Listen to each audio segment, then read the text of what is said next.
कैसे एक लड़की ने ही अपने पूरे परिवार को उतार दिया मौत के घाट। आइए जानते हैं मामला कैसे घटित होता है, लड़की ने आखिर क्यों ऐसा किया, क्या मजबूरी आई उसके सामने, इन सारी चीजों पर आज हम चर्चा करेंगे। नमस्कार दोस्तों, मैं दिनेश चौधरी आज एक ऐसी क्राइम स्टोरी को लेकर आया हूँ। ये मामला उत्तर प्रदेश के देवरिया जिले से ठीक 3 किलोमीटर की दूरी पर एक गांव की है। रूबी उम्र 28 साल, ग्रेजुएशन कर चुकी थी। अब घर पे ही बैठी रहती थी, सिलाई वगैरह करती थी, घर का काम वगैरह करती थी। घर वाले हमेशा कहते थे कि अब तुम कुछ सीख लो और कोई कोर्स करना चाहती हो तो बेशक उस कोर्स को तुम कर सकती हो। लेकिन लड़की रूबी यही कहती है, मेरा पढ़ने में मन नहीं लगता। लेकिन जब भाइयों ने फोन कर करके रूबी से कहना शुरू किया, आखिर तुम चाहती क्यों, क्या करना चाहते हो, तुम्हारे पास समय है, 1-2 साल में हम लोग तुम्हारी अच्छी शादी कहीं ढूंढ कर देंगे, तो तुम इन 2 सालों में कोई कोर्स, कोई डिग्री लेना चाहती हो तो बेशक कर सकती हो। रूबी अपने भाइयों से यही कहती है, मुझे कुछ नहीं करना, अब मेरी पढ़ाई में इच्छा नहीं है, मेरा जो करने का मन था मैंने कर लिया। रूबी के 3 सगे भाई थे। तीनों भाई इत्तेफाक से बाहर प्रदेश में नौकरी करते थे। हालांकि तीनों भाइयों की शादी भी हो चुकी थी। एक भाई अपनी पत्नी और बच्चों को लेकर के बाहर रहता था, बाकी 2 भाइयों की पत्नी और बच्चे यहीं गांव पे ही रहते थे। रूबी के माता पिता भी थे जो कि बहुत सीधे साधे इंसान थे। खेती बाड़ी का काम, पशुओं की देख रेख का काम, यही सारी कुछ चीजें चलती थी। धीरे धीरे करके रूबी के ग्रेजुएशन की एक लड़की जो रूबी से कभी कभी फोन कॉल्स पे बात करती थी, वो रूबी से ये कहने लगी कि मैं एक इंटर कॉलेज स्कूल में मैं पढ़ा रही हूँ, तुम भी चाहो तुम्हें बात कर सकती हूँ, तुम्हारा हिंदी जो है बहुत अच्छा है रूबी, और तुम अगर पढ़ाना चाहो स्कूल में तो मैं बात करूं।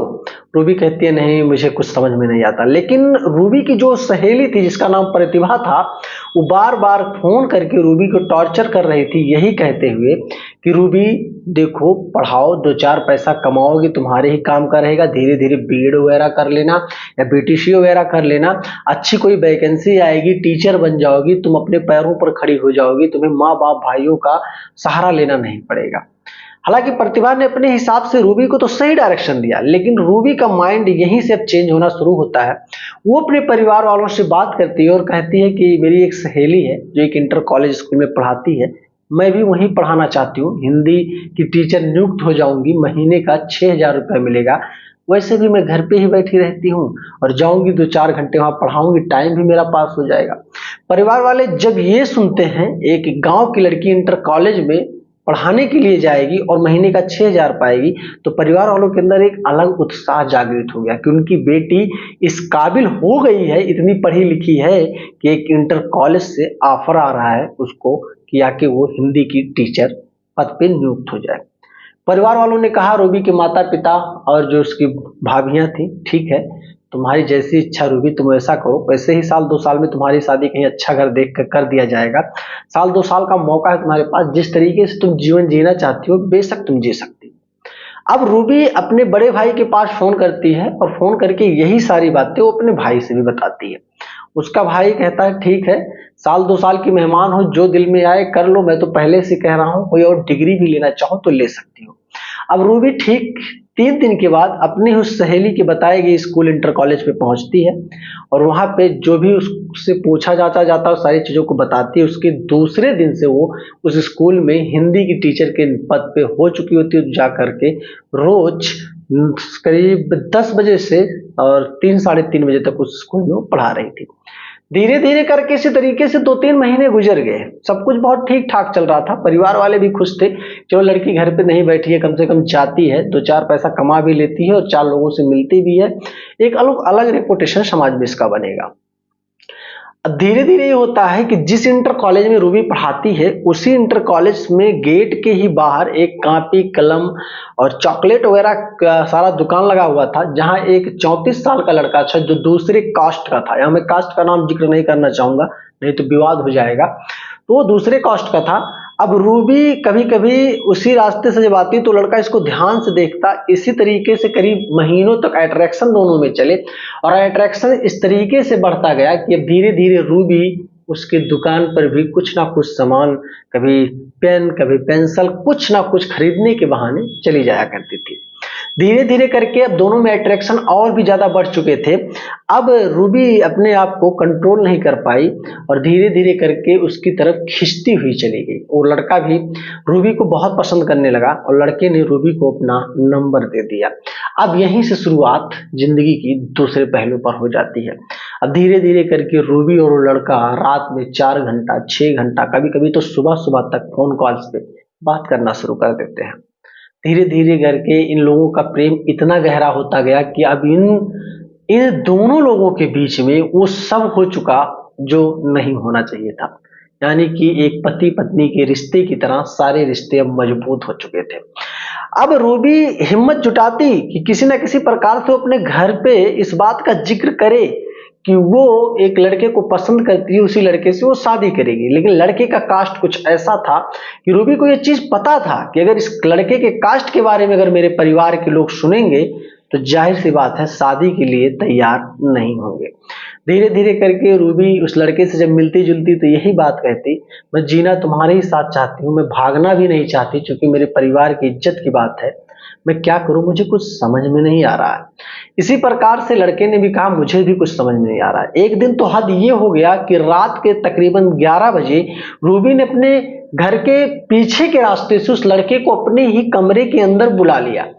कमरे के अंदर जब वो बुलाई तकरीबन सुबह के 3 बजे तक वो लड़का रूबी के कमरे में ही था। लेकिन इस बात की भनक घर की एक बहू को चल गई, यानी कि रूबी की भाभी को पता चल चुका था कि एक लड़का है। रूबी की भाभी ने रूबी के कमरे में लड़के को घुसते हुए भी और निकलते हुए भी देख लिया था और वीडियोज भी बना ली थी। अब एक दिन तकरीबन उस दिन से 2 दिन के बाद रूबी की भाभी रूबी से कमरे में मिलती है और कहती है मैं तुम्हें एक वीडियो दिखाऊंगी, तुम बताना ये लड़का कौन है कैसे। ये बात सुनने के बाद रूबी के चेहरे से होश तक उड़ गए। अब रूबी क्या जवाब दे। रूबी की भाभी ने उस वीडियो को प्ले किया और पूछने लगी कि ये लड़का कौन है, कैसे तुम इसको जानती हो। अब रूबी अपने भाभी से पूरी बातों के बारे में बता देती है जो आज तक उसने फेस किया, जो अपने परिवार से वो कहना चाहती थी। रूबी की भाभी इस बात को सुनती है और कहती है नहीं, ऐसा तो नहीं हो पाएगा। घर का कोई भी व्यक्ति तुम्हारी इस बात को नहीं मानने वाला है। चाहे तुम कुछ भी कर लो, मर भी जाओगी तब भी परिवार के लोग नहीं मानेंगे। और तुम अगर इतना जिद कर रही हो तो मैं ये वीडियो दिखाऊंगी तुम्हारे भैया को और एक बार तुम्हारे बारे में बताऊंगी भी। अब यहीं से रूबी डर गई क्योंकि भाभी ने तो पहले से बता दिया था कि परिवार का कोई भी व्यक्ति नहीं मानेगा चाहे रूबी मरे ही क्यों न जाए। रूबी को दहशत हो गया इस बात का। फोन करके रूबी अपने बॉयफ्रेंड यानी कि उस लड़के से जिक्र करने लगती है। वो लड़का सीधा कहता है कि अगर मामला ये हो गया तो हम लोग मिल भी नहीं पाएंगे, हमारी प्रेम कहानियां आगे नहीं बढ़ पाएंगी, हम फोन पे बात भी नहीं कर पाएंगे। तो इससे बेहतर ये है कि जल्द से जल्द कोई ठोस कदम उठाओ। रूबी ने कहा लड़के से मुझे कुछ समझ में नहीं आ रहा है, मैं तो अब गई, मेरे भैया अगर जिस दिन जान गए तो मुझे जीते जी जिंदा जमीन में गाड़ देंगे। लड़का इस बात को सुनने लगा और कहता है ठीक है परेशान मत हो और तुम किसी न किसी बहाने से इस जगह पे चली आओ, मैं तुमको एक दवा देता हूँ, इन दवा को पूरे परिवार के लोगों को खिला दो, सबके याददाश्त खत्म हो जाएंगे। लड़के ने इस जगह पर लड़की से झूठ बोला। हालांकि रूबी पढ़ी लिखी थी लेकिन उसका भी दिमाग काम नहीं कर रहा था क्योंकि पढ़ाई लिखाई अलग बात होती है और अलग दिमाग अलग बात होता है। लड़के ने बहुत ही हार्ड, बहुत ही जबरदस्त नींद की गोली को अच्छे से मिक्स करके रूबी को दे दिया और कहने लगे कि इस दवा को मिला करके खाने में मिक्स कर देना और चाहे सुबह चाहे शाम जिस भी वक्त तुम्हें सही समय लगे उस वक्त खाने में मिला देना। दूसरे दिन सुबह होता है, रूबी डरी हुई थी, अपने भाभी से नजरें तक नहीं मिला पा रही थी। शाम होता है, रूबी किचन में जाती है और सब्जियों में उस दवा को डालकर अच्छे से मिक्स कर देती है। अब परिवार के जितने भी लोग उस सब्जी को खाते हैं, माता पिता भाभियां बच्चे जो भी होते हैं, सारे लोग सोए के सोए रह जाते हैं। यानी कि तकरीबन परिवार में 7 से 8 लोगों का जान जा चुका था। अब परिवार में कोई बचा नहीं था, बचे थे सिर्फ भाई जो बाहर ही रहते थे। अब इस बात की सूचना जैसे ही मोहल्ले वालों को लगती है, सबके कान खड़े हो जाते हैं, होश उड़ जाते हैं कि पूरा परिवार साफ हो गया और ये लड़की रूबी बच कैसे गई। लोग रूबी से पूछने की कोशिश कर रहे थे कि ये कैसे हुआ, लेकिन रूबी सच में नहीं जानती थी कि उससे इतना बड़ा घटना घटित हो जाएगा। अब रूबी इस बात का जिक्र ना तो पड़ोसियों से कर सकती थी, ना तो पुलिस से कर सकती थी, बस रो रही थी और कोई भी जवाब किसी को नहीं दे रही थी। पुलिस भी परेशान हो गई। पुलिस को ये लगने लगा कि लड़की ऑटोमेटिक, ये सारी चीज उसके सामने होता है, लड़की सदमे में चली गई होगी। सारी चीज होता है, लाश को पोस्टमार्टम के लिए भेज दिया जाता है। घर में जितनी भी होती है, इधर भाइयों को भी सूचना हो जाता है। फ्लाइट के माध्यम से सारे भाई घर पे पहुंच जाते हैं और सारे मामले को तो पहले समापन किया जाता है। दाह संस्कार वगैरह की जो भी प्रक्रिया होती है, क्रियाक्रम सब भी खत्म हो जाता है। इधर पुलिस मौत के रहस्य को जानने में जुटी हुई थी, लेकिन अभी तक पुलिस के हाथ एक भी कोई सबूत नहीं लगा था जिससे पुलिस उस मामले की तहकीकात कर सके। धीरे धीरे करके इसी तरीके से 2-2.5 महीने गुजर गए। जो और भाई थे वो सारे लोग घर पे ही अब रहने लगे, सदमे में आ चुके थे कि सच में क्या हुआ होगा उनके परिवार के साथ। और रूबी से जब भी पूछने की कोशिश करते भाई या पड़ोसी या फिर पुलिस वाले, रूबी चुपचाप कुछ नहीं बताती, बस आंसू ही निकालती, जिससे ये लगने लगा सबको कि रूबी अब एकदम बेकार हो चुकी है, दिमागी रूप से डैमेज हो चुकी है परिवार में इतनी लाशों को एक साथ देखने के बाद। धीरे धीरे करके पुलिस ने बहुत सारी चीजों को देखा, पोस्टमार्टम रिपोर्ट के मुताबिक उस रिपोर्ट को भी देखा और पुलिस ने इस रिपोर्ट में तो ये भी सब कुछ पाया कि नींद की गोलियां, तमाम प्रकार की चीजें। लेकिन पुलिस ये नहीं समझ पा रही थी कि आखिर हुआ क्या। रूबी से एक बार महिला कांस्टेबल ने पूछने की भी कोशिश की कि तुमने खाना उस रात क्यों नहीं खाया था। रूबी ने यही कहा, मेरे पेट में दर्द काफी ज्यादा हो रहा था, मुझे नहीं सही लगा, मैं जाके अपने कमरे में सो गई। सोने के बाद जब मैं निकली रात में तकरीबन 11:30 बजे कि मुझे कुछ खा लेना चाहिए, तब मैंने देखा खाना पचा ही नहीं था। घर के सारे लोग खा पी के सो रहे थे। जब मेरी आंख सुबह खुलती है तो मैंने देखा परिवार के सारे लोग, कोई आज जगा ही नहीं है। सबको जगाने की कोशिश मैंने किया लेकिन कोई बोल ही नहीं रहा था। धीरे धीरे करके पूरे मामले की तहकीकात होनी शुरू हो गई। अचानक रूबी की वो सहेली, जो रूबी को उस इंटर कॉलेज में टीचर के पद पे नियुक्त करवाई थी, वही सहेली ने रूबी के भाई से जिक्र किया उस लड़के के बारे में कि एक लड़का है जिससे रूबी बहुत प्यार करती है। तरह तरह की बातें शुरू हो गई। अब रूबी के भाइयों ने उस लड़के के बारे में पूरा मामला जानने की कोशिश की। धीरे धीरे करके 10-15 दिन लग गए और रूबी के भाइयों ने उस लड़के के बारे में पुलिस को सूचना दी। अब जब वो लड़का पकड़ा गया तो पूरा मामला वहीं से खुलासा हुआ। लड़के ने पूरे सच्चाई, वो पूरे मामले को कबूला कि कैसे लड़के ने रूबी को एक पुड़िया में दवा दी थी जो नींद की गोली थी, बहुत ही अत्यधिक मात्रा में, और बोला था किसी भी खाने में मिलाकर पूरे परिवार वालों को देने के लिए। जब इस बात का पता पुलिस को चलता है और पुलिस रूबी से इस बात की पूछताछ करती है तो सिर्फ रूबी चिल्ला चिल्ला कर रो रही थी। लेकिन अब क्या होगा, क्योंकि अब तो रूबी को जेल के सलाखों के पीछे जाना पड़ेगा। दोस्तों, ये कहानी इतनी बेहतरीन, इतनी दर्दनाक है कि एक बार आप सुनने के बाद सच में शॉक में पड़ जाओगे। ऐसा लगेगा जैसे कोई मूवी या कोई फिल्म आप देख रहे हो।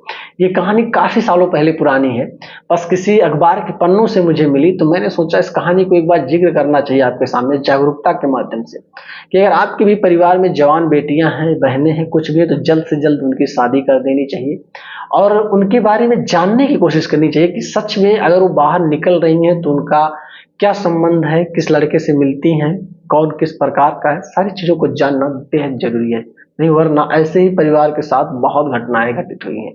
कैसा लगा वीडियो एक बार कमेंट करना, वीडियो पसंद आई लाइक करना, चैनल पे नए हो दोस्त सब्सक्राइब करना। मिलूंगा फिर कोई ऐसी ही क्राइम स्टोरी को लेकर, तब तक के लिए जय हिंद।